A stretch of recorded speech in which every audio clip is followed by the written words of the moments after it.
Hello and welcome to SULKNATIONtv. In this episode you join me in the SULKNATIONtv office to discuss the true cost of owning and modifying an R53. Now when I say true cost, true to me as in what I've spent on it, what you could spend on it should you do the same mods and the same sort of maintenance that I've done.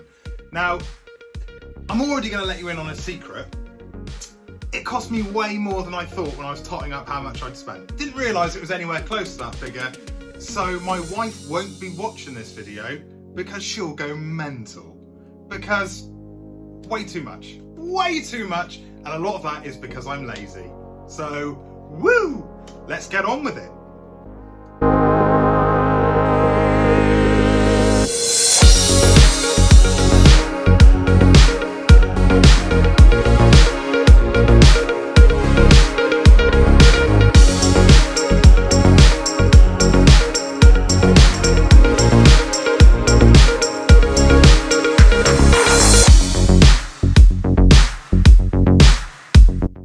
Obviously, being a fan of spreadsheets, I've created a spreadsheet of everything that I've done to the car, or had done to the car, and the price it's cost.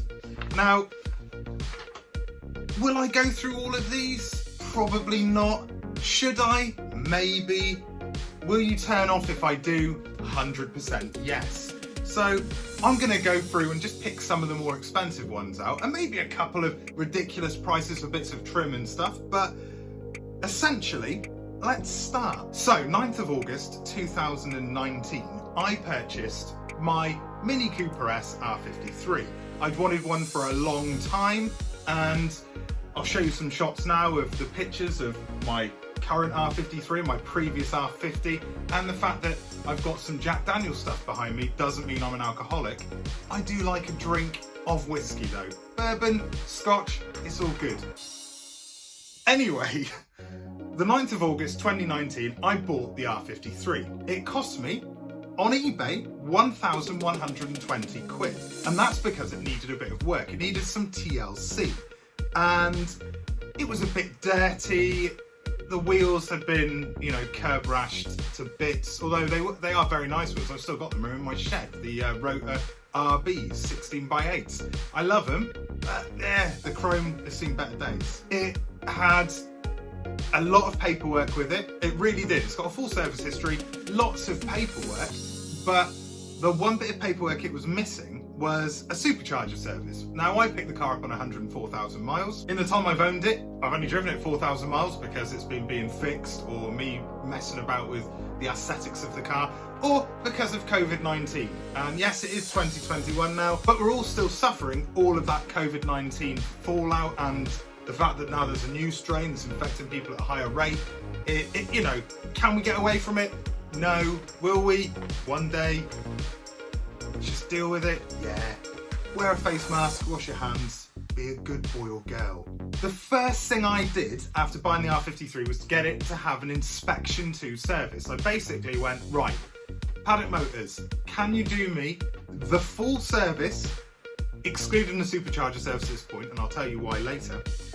The full service, there's an airbag light on, I don't know why, and can you do a car check over? Because I bought it from eBay and, it could be a pile of crap, or it could be like one of those hidden gems where you kind of go, wow, I've really, really lucked out only spending 1,100 quid or so.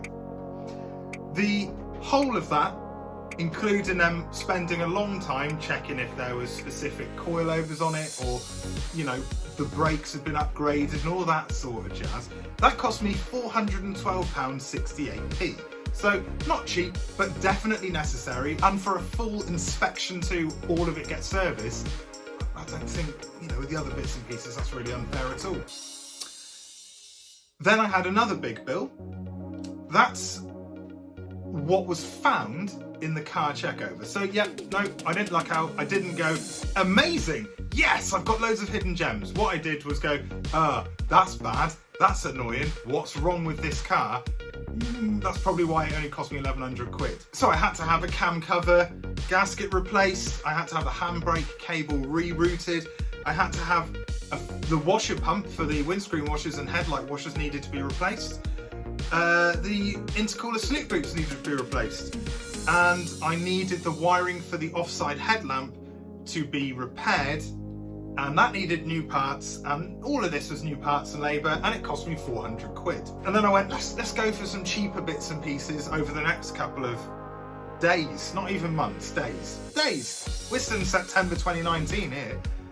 I bought some used chrome wing mirror covers. I bought a new black bonnet / hood for you guys in America or Australia, Scoop, because, well, it was fake carbon fibre and it looked awful. So yes, wanted to stamp my mark on the car. Secondly, it needed to go because it was terrible. And that cost me £32 and £27.90 respectively. I then found I needed a new exhaust. That was part of the car check over that I paid for already. And the exhaust I went for was a Toyo Sports exhaust. I managed to get it for the ridiculous price of £186 including delivery. I have no idea why. I don't know how I got it that cheap, other than the fact that for some reason the company selling Toyo Sports stuff was either selling them at full price or once a week doing like a bid for it on eBay, and my luck was in, and I managed to win it for 171 quid and £15 package and posting. So that was a win. MTC Motorsport intercooler, bought that as well, 119.99. Then I got lazy and went, let's wait until the middle of October and get both the exhaust and the intercooler fitted by Paddock Motors again. And that cost me 264 quid. Yes, most of that was labour, and that's because I had to modify the brackets on the exhaust to get it to fit properly. Bearing in mind my car is a facelift R53, so it should have fit straight away. Perhaps that's why the Toyo Sports exhaust was being raffled off, let's say, or, sort of offered, bidded up, whatever. It was being thrown out there for a cheap price because maybe it needed some modification because it was a factory second, who knows, but it's worked fine for me since it's been on. Then tyres, 184/28, which were Uniroyal Rain Sport 3s for the two front tyres, and they lasted me about 8 months. They lasted me about 1,000 miles, maybe 1,200 miles, which is crap for some quality tyres. It's utterly crap. And that's because there were other issues with the car. So we're already looking at, double what I paid for the car. We're already getting close to that. And we're not even into 2020 yet. Then I bought my reduced supercharger pulley kit from Orange for 140 quid. Then, and this is in December 2019, the car needed an MOT, so I thought, let's get the MOT done, let's get the supercharger pulley installed, the plugs installed, the belt installed, let's have the supercharger serviced. Let's find out that when that work's being done, there's missing bolts in the fuel rail and throttle motor. Let's find out the vacuum pipe to the inlet manifold isn't connected properly, and also find out that all of the fixings in the front bumper needed to be drilled out and replaced because they were shot, and whoever in the history of the car that wasn't the guy that had it as a show car, and it was a show car, and what Performance Mini magazine used to be called, which I can't remember off the top of my head, it was like, had a big 4-page article in there. So, and I've got that saved somewhere, because that's quite cool. That's pretty cool, isn't it? But other than that guy and me, I don't think anybody looked after this car. And to find all of that out was quite expensive. And again, some of it I could have done myself. I didn't because I didn't have any confidence in my ability to do it at that point. And it cost me £663.85p. So, yep, more money, oh yes. And if it looks like I'm getting shorter in this video, it's because my computer chair is broken and keeps lowering me down. Look, I'll prove it. There we go. That's where I started the video. I'll sink lower again in a minute, I can guarantee it. Needed a new car battery, bought some stuff for the engine bay like an intake hose, blah blah blah. Went for a ram air induction kit after that, which cost 50 quid. I then replaced the window regulator and motor in the driver's side because it didn't work. And it had been investigated and it had been made to work for a little bit longer, but then it failed, and that's a common issue. And I bought a used one of those for 25 quid, and it works all the time, 70% of the time. The other time takes a couple of shutting the door and then it'll suddenly work and I'm happy again. And that brings us into lockdown 2020, the big 3.5 month lockdown that we endured in the UK because of coronavirus, COVID-19. And that's where I did loads of work myself. And it was aesthetic, and I spent a lot of money. A lot of it was brand new stuff, some of it was used, and it ended up making my car look completely different to how I'd bought it. It included buying some Mim and Malfi alloys off a friend who refurbed them for me, and I paid a low sum of 130 quid, because, friends. And I wanted to get rid of the aero grille that I had on the front, because everybody's got an aero grille, so I went back to that classic slat look, and I got a dark silver one, and then sprayed it black to make it fit with what I wanted to go on the exterior. Basically, I did loads of aesthetic stuff during lockdown, and it cost me a lot of money. I bought Mr. Retro Leads 8mm ignition leads, great purchase. Biru coil pack, great purchase. Some more trim, some new tyres for the new Mim and Malfis that I bought, which aren't new because they're from like the late 90s, early 2000s. They're the heaviest alloy wheel I've ever come across, but at the same time, they look amazing, and it doesn't make that much difference to my car really, unless I was going to track it and then I'd have to put my rotors on. Tailgate gas struts, some aesthetic stuff like a toe strap to be cool. Track rods needed to be replaced, which is why the Rain Sport 3 tyres destroyed themselves, less than 1,000 miles done. I think maybe it was a little bit more, but not much more. You expect a lot more from expensive tyres that cost only £100 a corner.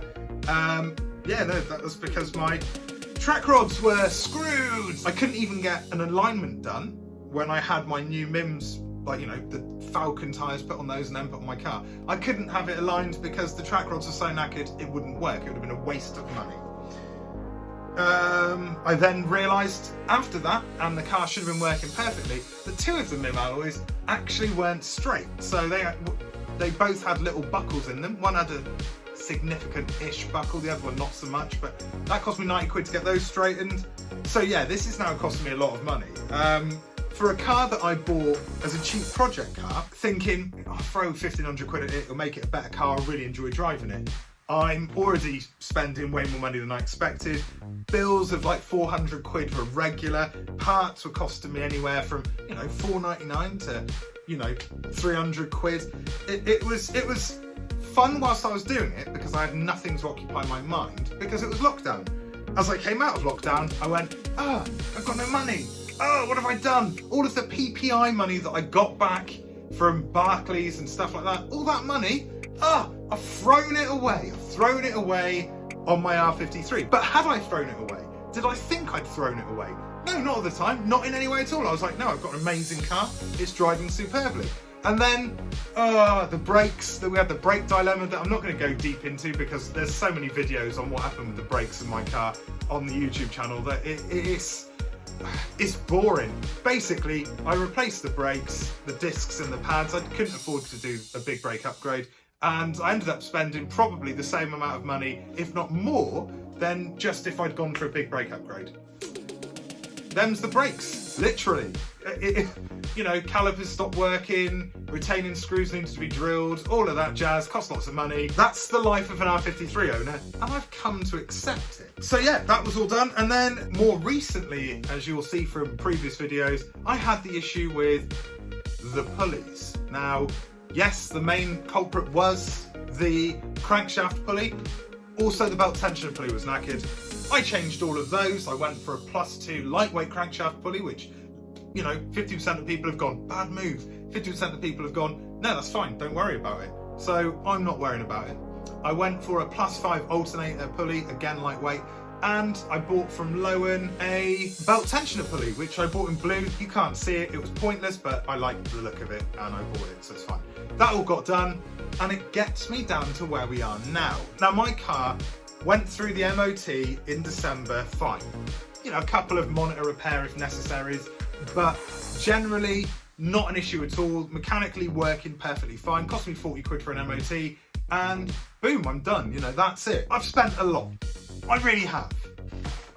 If I could work out how to edit in a drum roll, then it would be here. So I might just go, no, that doesn't sound like a drum roll. Give up on that. In total, including how much I've spent on the actual car itself in the first place, £1,120, I've spent a grand total of £5,934.45. There's another couple of bits and pieces that I actually couldn't find the receipts for, which is really annoying. So it would have been over 6 grand. Plain and simple, over 6 grand. So I hope you've enjoyed this video. Yeah, it's been a bit different. I'm not sat in the car, I'm sat in my home office. And until the next time, I've been me, you've been you, and well done for that.